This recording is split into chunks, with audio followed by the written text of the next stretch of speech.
पास संसाधनों में वित्तीय व्यवस्थाओं की कमी नहीं होगी तो सभी प्रकार के विकास के संभावनाओं के द्वार खोले जाएंगे। इसलिए सरकार के पास जनहितैषी योजनाओं का भी दृष्टिकोण होना चाहिए, लेकिन जनहितैषी योजनाओं के पीछे पीछे सरकार की वित्तीय व्यवस्था भी सुदृढ़ होना चाहिए।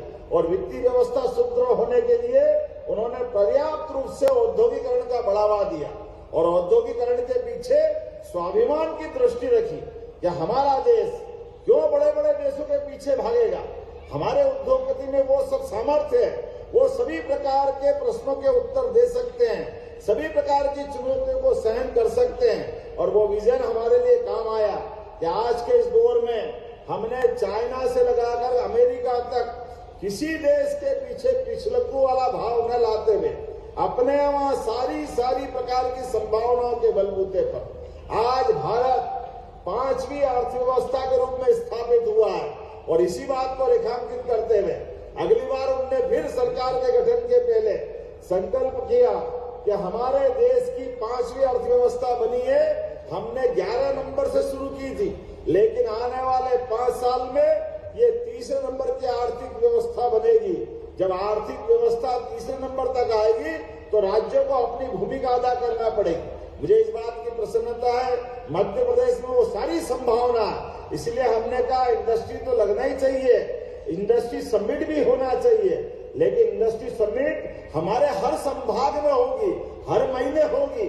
अरे जब हम उद्योग धंधे बढ़ाने की बात कर रहे हैं तो क्यों सीमित छोटा सोचे, बड़ा सोचना पड़ेगा, पूरा प्रदेश बताना पड़ेगा, प्रदेश की सभी नीतियों में पर्याप्त संशोधन करना पड़ेगी, सभी प्रकार के द्वार खोलना पड़ेंगे। एक एक करके सभी प्रकार के द्वार खोलते हुए मुझे इस बात की प्रसन्नता है कि अभी तक हमारी 6 रीजनल इंडस्ट्री कॉन्क्लेव हुई है और 6 ही जगह पहली बार हुई है।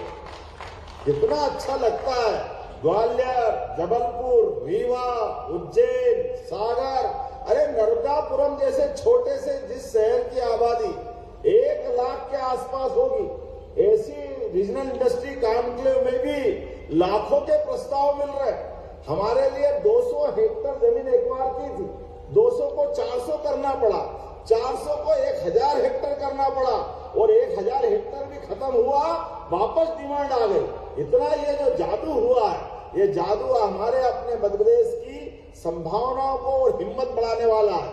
इसी महीने हम 16 तारीख को शहडोल में रीजनल इंडस्ट्री कॉन्क्लेव करेंगे और आगामी 24 फरवरी को ग्लोबली करने वाले हैं।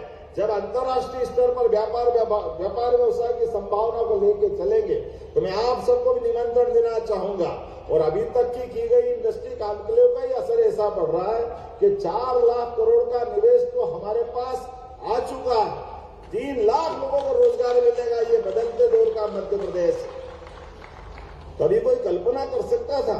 4 लाख करोड़ का निवेश हमारे पास आ चुका है। अभी शहडोल बाकी है और शहडोल के अलावा आज ही मुझे बता रहे हैं कि हमारे इस लास्ट पेज के अंदर ही 200 करोड़ का जीएसटी मिलेगा। कितने पंजीयन बता रहे हैं आप? कितने लोगों ने पंजीयन किया है? 65,000 लोग यहाँ इंदौर में आकर रजिस्ट्रेशन करा रहे हैं। इसका मतलब ये हमारा इंदौर और मध्य प्रदेश संभावनाओं का बड़ा बाजार है। मुझे इस बात की प्रसन्नता है। परमात्मा ने जब पूरा देश में एक आशीर्वाद दिया